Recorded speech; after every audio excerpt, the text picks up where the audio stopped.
Dear students, welcome to my channel. तर विद्यार्थी मित्रांनो, आज आपण पाहणार आहोत इयत्ता 10वीचा हिंदीचा मागील वर्षाचा बोर्ड क्वेश्चन पेपर. ओके. तर तुम्हाला यावरनं काय करणार आहे, कशा पद्धतीचे क्वेश्चन्स तुम्हाला पेपरात विचारले जातील आणि त्याचबरोबर तुम्ही तो कसा सॉल्व करायचा आहे हे सुद्धा यातून कळेल. आता पहा, सगळ्यात अगोदर जर तुमच्या हातात क्वेश्चन पेपर पडला तर व्यवस्थितपणे तुम्ही सूचना वाचून घ्यायच्या आहेत. 80 मार्क्सचा हा पेपर असतो आणि त्याच्यासाठी तुम्हाला 3 तास लिहायला दिले जातात. थर्ड लँग्वेज हिला म्हटलं जातं हिंदी. ओके. तर यातील पहिली सूचना काय आहे? सूचनाओं के अनुसार गद्य, पद्य, पूरक पठन तथा भाषा अध्ययन म्हणजेच व्याकरण की आकलन कृतियों में आवश्यकता के अनुसार आकृतियों में ही उत्तर लिखना अपेक्षित है. जिथं आकृत्या आवश्यक आहेत तशाच पद्धतीने आपण ज्याला एक प्रकारे ट्री डायग्रॅम म्हणतो तशा पद्धतीने असू शकतात किंवा काही बॉक्स दिलेले असतात त्या पद्धतीनेच आपल्याला ते उत्तर लिहायचे असतात. त्या बॉक्समध्येच ते आपल्याला फिल करायचं असतं. सेकंड आहे सभी आकृतियों के लिए पेन का ही प्रयोग कीजिए. पहा किती महत्त्वाची सूचना.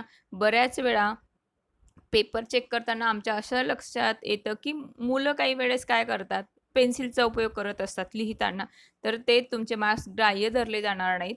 म्हणून पेनचाच उपयोग, कारण तुम्हाला अगोदरच सगळी सूचना दिलेली आहे त्याविषयी, तर पेननेच ते उत्तरं लिहायची आहेत. आकृतियों मतलब तुम्हाला ते बॉक्स करून एखादं सेंटरमध्ये एखादा वर्ड दिला जातो, 2-3 वर्ड्स असतात, त्यानुसार तुम्हाला ते 2-3 कॉलममध्ये त्या 2-3 बॉक्समध्ये उत्तर लिहायचं असतं. तर तिथं तुम्ही पेनचाच उपयोग करायचा आहे. त्यानंतर थर्ड पहा, रचना विभाग में पूछे गए प्रश्नों के उत्तर लिखने के लिए आकृतियों की आवश्यकता नहीं है. ओके. रचना विभाग म्हणजे जसं तुम्ही एखादा एसे लिहत असाल, स्टोरी लिहत असाल, तिथं आकृतींचा काही संबंध नाही आहे. फोर्थ, शुद्ध, स्पष्ट एवं सुवाच्य लेखन अपेक्षित आहे. म्हणजेच काय, चांगल्या अक्षरात जर लिहिलं तर पेपर चेक करणाऱ्याला ते पटकन लक्षात येतं आणि तुम्हाला मार्क्सही चांगले मिळतात. जर तुमचं अक्षरच समजत नसेल तर पेपर चेक करणारा काय करणार आहे, त्याला जेवढं समजलं त्यावर आधारित तो तुम्हाला मार्क्स देणार आहे. म्हणून अक्षरही चांगलं काढण्याचा प्रयत्न करायचा आहे. आता पहा, पहिला प्रश्न काय म्हटलाय, गद्य विभागावर आहे, म्हणजे पाठांवर आधारित हा प्रश्न आहे. 20 मार्कांसाठी तो असतो. विभाग 1 गद्य 20 अंक. पहला प्रश्न, निम्नलिखित पठित गद्यांश पढ़कर दी गई सूचनाओं के अनुसार कृतियां कीजिए. तर आपल्याला एक पॅरेग्राफ दिलेला असतो. पठित गद्यांश म्हणजे आपण पुस्तकामध्ये जे शिकलेलो आहोत हिंदी विषयाचं, तर त्यावर आधारित हा पॅरेग्राफ असतो आणि त्यावरच आधारित काही प्रश्न विचारले जातात. आता हा पॅरेग्राफ तुम्ही पाहू शकतात, रीड करू शकतात आणि जे क्वेश्चन्स विचारले गेलेत ते सुद्धा तुम्ही सॉल्व करू शकता, सोडवू शकता. त्यासाठी तुम्ही स्क्रीनशॉट सुद्धा काढू शकतात. आता त्यावर आधारित प्रश्न आपण पाहूयात. तर तुम्ही स्क्रीनशॉट जर काढलं असेल किंवा तो उतारा जर वाचला असेल, तो पॅसेज वाचला असेल, तर पहा त्यातलं पहिलं दिलेलं आहे, लिखिए औपचारिकता निभाने वालों की विशेषताएं. तर पहा त्याचे आन्सर्स मी दिलेले आहेत. इन्हें मरीज से हमदर्दी नहीं होती आणि दुसरी आहे वे सिर्फ सूरत दिखाने आते हैं. त्यानंतर आकृती में लिखिए लेखक ने तय किया. तर लेखकने काय ठरवलं होतं, आँख नहीं खोलूंगा पहिलं आहे आणि दुसरं आहे चुपचाप पडा रहूंगा. तर ते अशाच पद्धतीने तुम्हाला आकृती में लिखिए म्हटलं तर अशाच पद्धतीने तुम्ही लिहायचं ॲरो वगैरे करून. त्यानंतर थर्ड आहे गद्यांश में प्रयुक्त शब्द युग्म ढूंढकर लिखिए. तर फॉर एक्झाम्पल तिथं दिलंय धीरे धीरे, शब्द युग्म तुम्हाला माहितीच असेल, तर अजून तुम्हाला त्या गद्यांशमध्ये काय सापडतंय अशाच पद्धतीने तर तेही तुम्ही लिहू शकता. त्यानंतर सेकंड दिलंय वचन परिवर्तन आणि लिंग परिवर्तन. म्हणजे बच्चा हा वर्ड दिलेला आहे, बच्च्याचं वचन परिवर्तन बच्चे होतं आहे आणि लिंग परिवर्तन बच्ची. तर अशा पद्धतीने तुम्ही तो सॉल्व करायचा आहे. त्यानंतर फोर्थ दिला आहे मरीज से मिलने जाते समय कौन कौन सी सावधानियां बरतनी चाहिए, इस विषय पर अपने विचार लिखिए. तर यावर आधारित तुम्हाला जे येत असेल विद्यार्थी मित्रांनो, 2 लाईन 4 लाईन, तुम्हाला त्यावेळेस जे तुमच्या मनात येतं योग्य असं आन्सर ते तुम्ही लिहूनच टाकायचं आहे, कारण ते तुमच्या मतावर आधारित आहे. प्रत्येकाचा आन्सर हे थोड्याफार प्रमाणात वेगवेगळं असू शकतं. तर मरीज से मिलने जाते समय कौन कौन सी सावधानियां बरतनी चाहिए. हा जर तुम्ही उतारा वाचला किंवा हा पाठ शिकलेले आहात, टीचर जेव्हा तुम्हाला शिकवतात तेव्हा तुम्हाला ते एक्सप्लेन सुद्धा करतात की कशा पद्धतीने तुम्ही तुमचं वर्तन ठेवायला हवं आणि कशा पद्धतीने तुम्ही कोणकोणत्या गोष्टी तिथं टाळायला हव्यात.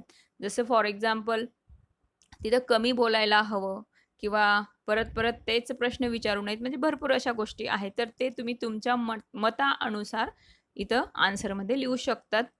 ओके. 2 मार्क्ससाठी असणारा हा प्रश्न असतो म्हणून त्याला येत नाहीये आणि मग तुम्ही सोडून दिला असं करायचं नाही. अगदी तुम्ही 2-3 लाईन लिहिल्या तरी तुम्हाला एखाद मार्क मिळूनच जातो.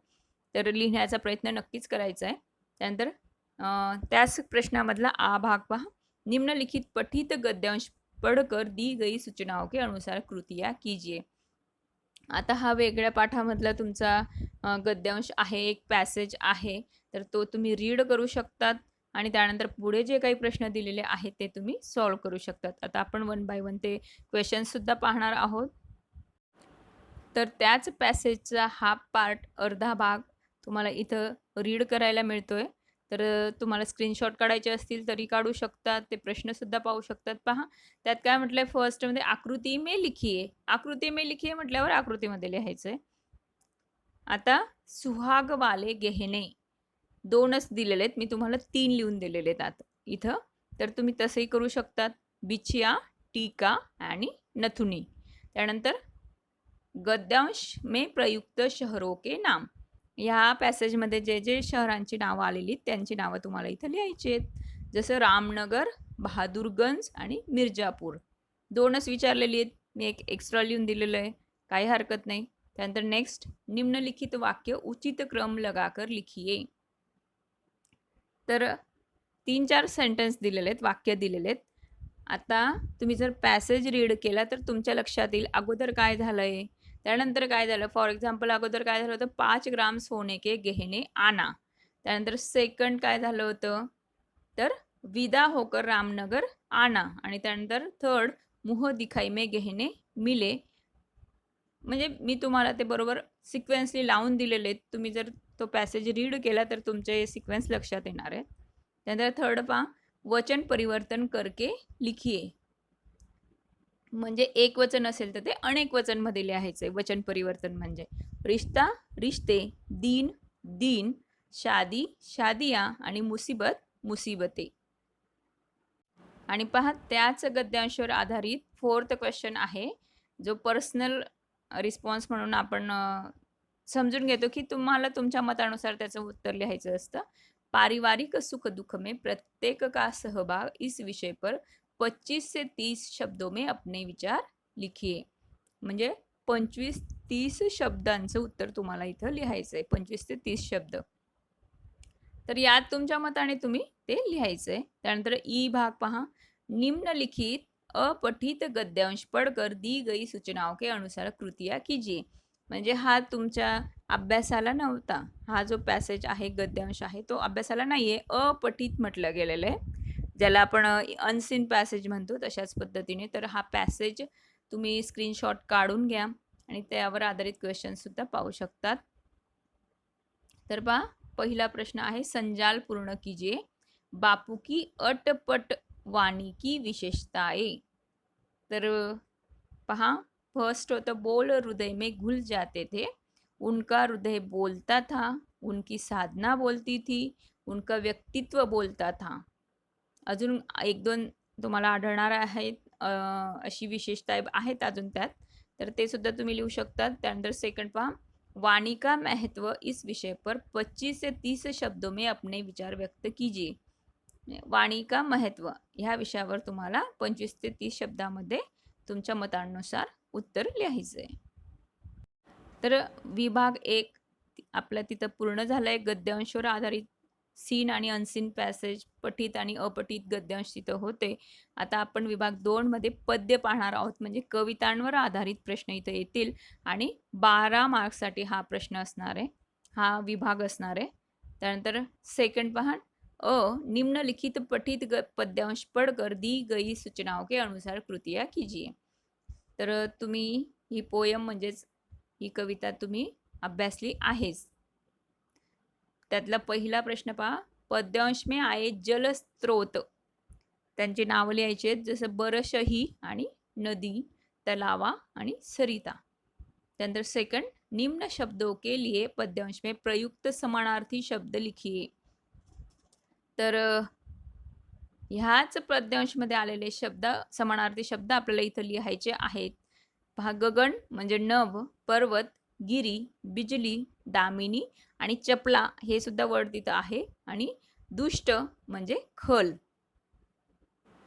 तर पहा, थर्ड क्वेश्चन आहे त्या पठित पद्यांश मधलंच, उपयुक्त पद्यांश को अंतिम 4 पंक्तियां का सरल अर्थ 25 से 30 शब्दों में लिखिए.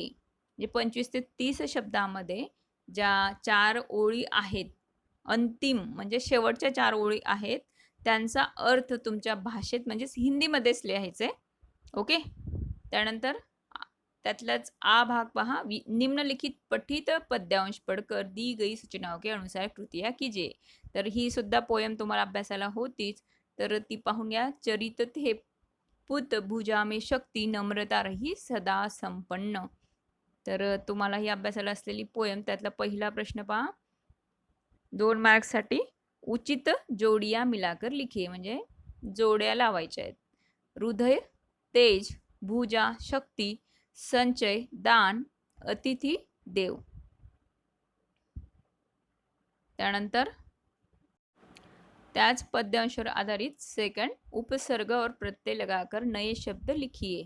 उपसर्गयुक्त नम्र हा वर्ड दिलेला आहे सेंटरमध्ये, त्यालाच आपल्याला उपसर्ग लावायचा आहे, तर विनम्र असा होतो, आणि प्रत्यय लावलेला नम्रता.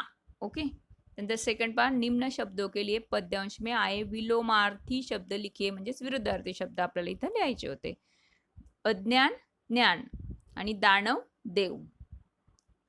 त्यानंतर थर्ड, पद्यांश की प्रारंभिक 4 पंक्तियों का सरल अर्थ 25 से 30 शब्दों में लिखिए. तर इथं आपल्याला प्रारंभिक म्हणजे सुरुवातीच्या 4 ओळींचा अर्थ आपल्या भाषेमध्ये म्हणजेच हिंदीमध्ये 25 ते 30 शब्दांमध्ये लिहायचा आहे. त्यानंतर विभाग 3, आता पूरक पठण यावर आधारित हा विभाग 3 आहे, तो आहे 8 गुणांसाठी 8 अंक. निम्नलिखित पठित गद्यांश पढ़कर दी गई सूचनाओं के अनुसार कृतियां कीजिए. तर हा अभ्यासाला असलेला आपला गद्यांश आहे पूरक पठण मधला, तर तो तुम्हाला अभ्यासाला होताच, म्हणून तुम्हाला पटापट त्याची उत्तरं सुद्धा मिळणार आहेत. आता क्वेश्चन्स पाहूयात. फर्स्ट, 1-2 शब्दों में उत्तर लिखिए. इसका तिलक आया था, मुखराम. सेकंड, द्वार पर बज रही थी शहनाई. थर्ड, बड़े हंडे में पक रही थी मसालेदार तरकारी. आणि फोर्थ, चारपाइयों पर विश्राम कर रहे थे मेहमान. त्यानंतर सेकंड, सांस्कृतिक परंपरा के संवर्धन में हमारा योगदान. इस विषय पर अपने विचार 25 से 30 शब्दों में लिखिए. 25 ते 30 शब्दांमध्ये कोणता विषय दिला आहे त्यांनी आपल्याला? सांस्कृतिक परंपरा के संवर्धन में हमारा योगदान.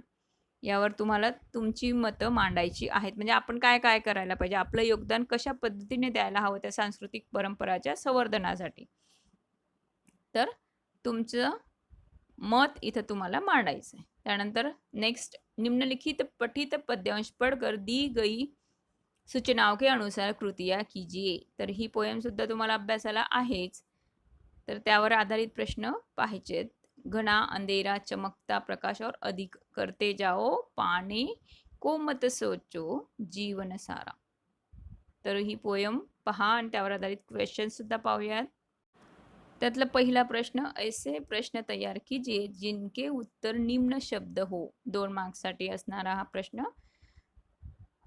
म्हणजेच त्या पोयमवर आधारित आपल्याला प्रश्न तयार करायचे, स्वतःला प्रश्न तयार करायचे ज्याचं उत्तर हे दिलेले शब्द असतील. जसं मझधार में कौन डोल रही थी, त्याचा आन्सर आलाय जीवन नैया. आणि सेकंड, रंगबिरंगे रंगसंग लेकर कौन आया है, तर फागुन हे त्याचा आन्सर झालं. त्यानंतर नेक्स्ट, जीवन एक संघर्ष है, इस पर अपने विचार 25 से 30 शब्दों में लिखिए. जीवन एक संघर्ष या विषयावर तुम्हाला तुमची मतं मांडायची, म्हणजे तुम्हाला तुमच्या मतानुसार आन्सर इथं लिहायचं. त्यानंतर विभाग 4, 14 अंक म्हणजे 14 मार्क्ससाठी असणारा हा प्रश्न भाषा अध्ययन म्हणजेच व्याकरणावर आधारित आहे. त्यातला पहिला आहे सूचनाओं के अनुसार कृतियाँ कीजिए. निम्नलिखित वाक्य के अधोरेखांकित शब्दों का शब्दभेद पहचान कर लिखिए. आज फिर उसे साक्षात्कार के लिए जाना है. उसेला अंडरलाईन केलेलं आहे. अधोरेखांकित म्हणजे अंडरलाईन केलेले शब्द, त्याचा शब्दभेद आपल्याला ओळखायचा होता. कोणत्या प्रकारचा तो वर्ड आहे, तर ते आहे सर्वनाम. त्यानंतर सेकंड आहे निम्नलिखित अव्ययों में से किसी एक अव्यय का अर्थपूर्ण वाक्य में प्रयोग कीजिए. क्योंकि आणि पास या वर्ड्सचा, या शब्दांचा आपल्याला वाक्यामध्ये उपयोग करायचा होता. मैं आज खेलने नहीं आऊँगा क्योंकि मुझे पढ़ना है. त्यानंतर मेरे पास खिलौने है. तुम्ही तुमच्या पद्धतीने ते सेंटेन्स बनवू शकता, पण त्यात हे वर्ड्स परफेक्ट असे बसायला हवेत, अशाच पद्धतीने ती तयार करायची. थर्ड आहे कृती पूर्ण कीजिए. परा प्लस अर्थ संधी विच्छेद दिलेला आहे, तर शब्द कोणता येणार आहे, परार्थ, आणि संधी भेद कोणता आहे तर दीर्घ. आणि अथवा म्हणजेच याला हा वरचा एक वर्ड जो आहे तो करा, किंवा तुम्हाला हा नेक्स्ट वर्ड येत असेल तर तो करा. अशा पद्धतीने तुम्हाला 1 मार्क्ससाठी 2 एक्झाम्पल्स दिलेले, त्यापैकी एक तुम्ही करायचं आहे. तर सदाचार हा वर्ड दिला आहे, त्याचा संधी विच्छेद तुम्ही करायचा आहे, सत प्लस आचार, आणि संधिभेद कोणता आहे तर व्यंजन. तर नेक्स्ट क्वेश्चन आहे निम्नलिखित वाक्यों में से किसी एक वाक्य की सहायक क्रिया पहचान कर उसका मूल रूप लिखिए. पहिलं आहे फाटक से पहले ही गाडी रोक दी. सहायक क्रिया आहे दी आणि मूल क्रिया आहे देना. नौकरी के लिए आवेदन कर चुका. सहायक क्रिया आहे यातले चुका आणि मूल क्रिया चुकना. त्यानंतर फिफ्थ निम्नलिखित क्रियाओं में से किसी एक क्रिया का प्रथम तथा द्वितीय प्रेरणार्थक रूप लिखिए. आता क्रिया कोणकोणत्या दिल्या, देखना आणि भूलना. प्रथम प्रेरणार्थक रूप आहे दिखाना, द्वितीय प्रेरणार्थक रूप दिखवाना, आणि सेकंड भूलना, भुलाना, भुलवाना. ओके. त्यानंतर सिक्स निम्नलिखित मुहावरों में से किसी एक मुहावरे का अर्थ लिखकर उचित वाक्य में प्रयोग कीजिए. मुहावरा कोणता दिला आहे, दाद देना म्हणजेच प्रशंसा करणं. वाक्य तुमच्या मनाने तुम्ही तयार करू शकतात. मी दिलं इथं, शायरी को लोग आज भी दाद देते हैं. त्यानंतर सेकंड आहे मुंह लाल होना म्हणजेच गुस्सा आना. पवन की परीक्षा की रिपोर्ट देखकर उसके पिता का मुंह लाल हो गया. आता आपण जस्ट व्याकरणातला जो प्रश्न सॉल्व केला तो किंवा हा तुम्हाला करायचा आहे, कारण मध्ये अथवा लिहिलेले आहे. अथवा म्हणजेच किंवा, तुम्हाला माहितीच आहे. अधोरेखांकित वाक्यांश के लिए कोष्टक में दिए मुहावरों में से उचित मुहावरे का चयन करके वाक्य फिर से लिखिए. काप उठना, बोलबाला होना, म्हणजे ते मुहावऱ्यांचा तुम्ही अर्थ सांगून वाक्यात उपयोग करा, किंवा हे 2 मुहावरे दिलेले त्यापैकी एक निवडून तुम्हाला काय करायचं आहे, कोष्टक में दिए मुहावरों में से उचित मुहावरे का चयन करके वाक्य में फिर से लिखिए. म्हणजेच ह्या पुढच्या सेंटेन्ससाठी योग्य असा मुहावरा कोणता येणार आहे ते पाहून तुम्हाला ते वाक्य फिर से लिखिए म्हटलेले, तर तो मुहावरा टाकून ते वाक्य परत लिहायचं होतं. सार्वजनिक अस्पताल का ख्याल आते ही मैं भयभीत हो गया. म्हणजेच भयभीत होना मतलब काप उठना, तो मैं काप उठा असा त्याचा अर्थ झालाय, म्हणून मी काप उठण्याला अंडरलाईन केलेलं आहे. आणि तुमच्या एका सेंटेन्समध्ये तुमच्या मनानुसार, तुमच्या मतानुसार तुम्ही ते सेंटेन्स बनवू शकतात, वाक्य बनवू शकतात. काप उठना हा मुहावरा टाकायचा आहे तिथं, भयभीत हो गया ए नाही टाकायचं आहे, तर काप उठना हा वर्ड तिथं यायला हवं. त्यानंतर सेवंथ निम्नलिखित वाक्यों में से किसी एक वाक्य में प्रयुक्त कारक पहचान कर उसका भेद लिखिए. फर्स्ट, टॉलस्टॉय और चेखव की रचनाएं भी मुझे प्रिय है. आणि सेकंड आहे रूपा उस समय कार्य भार से उद्विग्न हो रही थी. आता कारक चिन्ह आलंय, चेखव की कारक भेद संबंध कारक, आणि भार से त्याचं कारक भेद आहे करण कारक. ओके. त्यानंतर 8 पहा, निम्नलिखित वाक्य में यथास्थान उचित विराम चिन्हों का प्रयोग करके वाक्य फिर से लिखिए. आता आपल्याला विरामचिन्हांचा इथं उपयोग करायचा आहे. 1 मार्क्ससाठी हा प्रश्न आहे. ओ कंबख्त ने कितनी बेदर्दी से पीटा है. तर ओ हे विस्मयकारक शब्द आहे म्हणून तिथं एक्सक्लेमेशन मार्क आपण दिलेले आहे. त्यानंतर कंबख्त ने कितनी बेदर्दी से पीटा है आणि फुल स्टॉप. तर पुढचा प्रश्न पहा. 9th निम्नलिखित वाक्यों में से किन्हीं 2 वाक्यों का सूचना के अनुसार काल परिवर्तन कीजिए. वर्तमान कालमध्ये म्हणजे त्याने तुम्हाला ब्रॅकेटमध्ये दिलंय अपूर्ण भूतकाल, सामान्य भविष्यकाल, म्हणजे त्यानुसार आपल्याला ते काल परिवर्तन करायचं आहे. फर्स्ट सेंटेन्स आहे मेरी सबसे छोटी बहन पहली बार ससुराल जाएगी. अपूर्ण भूतकालमध्ये ते करायचं आहे म्हणून मेरी सबसे छोटी बहन पहली बार ससुराल जा रही थी. ओके. त्यानंतर सेकंड प्राण को मन से अलग करना पड़ा. सामान्य भविष्यकालमध्ये करायचे प्राण को मन से अलग करना पड़ेगा. थर्ड इसने मुझे बहुत प्रभावित किया. पूर्ण वर्तमान काल मध्ये हे करायचं आहे. पूर्ण वर्तमान काळामध्ये इसने मुझे बहुत प्रभावित किया है. त्यानंतर 10th निम्नलिखित वाक्य का रचना के आधार पर भेद पहचान कर लिखिए. बाबूजी का एक तरीका था जो अपने आप आकर्षित करता था. मिश्र वाक्य. आणि त्यानंतर सेकंड निम्नलिखित वाक्यों में से किसी एक वाक्य का कोष्टक में दी गई सूचना अनुसार परिवर्तन कीजिए. लिखने से पहले तो मैंने पढ़ना शुरू किया था. त्याचा आंसर आहे लिखने से पहले तो मैंने पढ़ना भी शुरू नहीं किया था. निषेधार्थक वाक्य आपल्याला बनवायचं होतं. त्यानंतर सेकंड आहे क्या लोग पहाड़ों पर घूमने का शौक रखते हैं. विधानार्थक वाक्य बनवायचे लोग पहाड़ों पर घूमने का शौक रखते हैं. त्यानंतर 11th निम्नलिखित वाक्यों में से किन्हीं 2 वाक्यों को शुद्ध करके वाक्य फिर से लिखिए. पिताजी ने आंदोलनों से भाग लेने से रोकी. तर त्याचं कसं आन्सर होणार आहे पिताजी ने आंदोलनों में भाग लेने से रोका. त्यानंतर यह पसीना किस लिए बहाई है. आंसर यह पसीना किस लिए बहाया है. त्यानंतर नेक्स्ट मैं ड्राइवर से बुला लाए. त्याचं करेक्ट आंसर आहे मैं ड्राइवर को बुला लाया. विभाग 5 रचना विभाग. आवश्यकतानुसार परिच्छेदों में लेखन अपेक्षित है. सूचनाओं के अनुसार लेखन कीजिए. तर रचना विभाग म्हणजे ज्यात उपयोजित लेखन येत असतं. 5वा प्रश्न आहे सूचनाओं के अनुसार लेखन कीजिए. पत्र लेखन त्यातला अ भाग आहे. तर निम्नलिखित जानकारी के आधार पर पत्र लेखन कीजिए. तुम्हाला पत्ता दिलेला आहे म्हणजे ॲड्रेस वगैरे सगळं दिलेलं आहे. आणि कशासाठी ते पत्र लिहायचं आहे तर सातारा में रहने वाले छोटे भाई मंगेश को राज्य स्तरीय निबंध प्रतियोगिता में प्रथम स्थान पाने के उपलक्ष्य में बधाई देते हुए पत्र लिखता है लिखती है. तर मुली जर पत्र लिहत असाल तर उमा हे नाव तुम्ही तिथं लिहायचं आहे आणि मुलं असतील तर उमेश अशा पद्धतीने. हे किंवा अजून दुसरं पत्र म्हणजे एक ऑप्शनला दुसरं पत्र दिलेलं आहे ते कशावर आधारित आहे तर शुभम शुभांगी 45 गणेश नगर जलगांव से व्यवस्थापक मीरा पुस्तक भंडार नेताजी मार्ग नासिक को हिंदी पुस्तकों की मांग करते हुए पत्र लिखता लिखती है. तर इथं पुस्तक भांडाराकडे आपल्याला जे आहे नाशिकचं तर जळगावहून ते पत्र जाणार आहे नाशिकमधल्या मीरा पुस्तक भांडारला. तर त्याच्याविषयी आपल्याला हे पत्र लिहायचं आहे.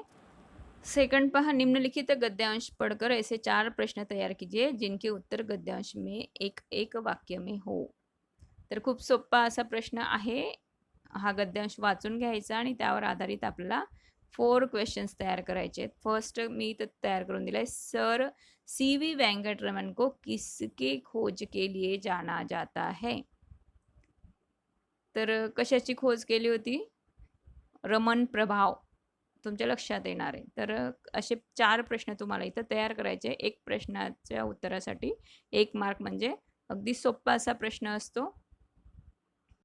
दूसरा प्रश्न पहा CV वेंकटरमन को कब और कौन सा पुरस्कार प्रदान किया गया. CV वेंकटरमन का जन्म कब और कहाँ हुआ था. नाहीतर फक्त कब हुआ आणि पुढच्या प्रश्नामध्ये कहाँ हुआ था असे तुम्ही 2 प्रश्न तयार करू शकतात वेगवेगळे. CV वेंकटरमन के माता पिता का नाम क्या था. त्यानंतर 5th CV वेंकटरमन की पढ़ाई कहाँ हुई थी. तर तोच गद्यांश अपूर्ण तिकडे दिलेला होता. तर हा पुढच्या पेजवर हा बाकीचा राहिलेला गद्यांश तुम्हाला इथं दिसेल.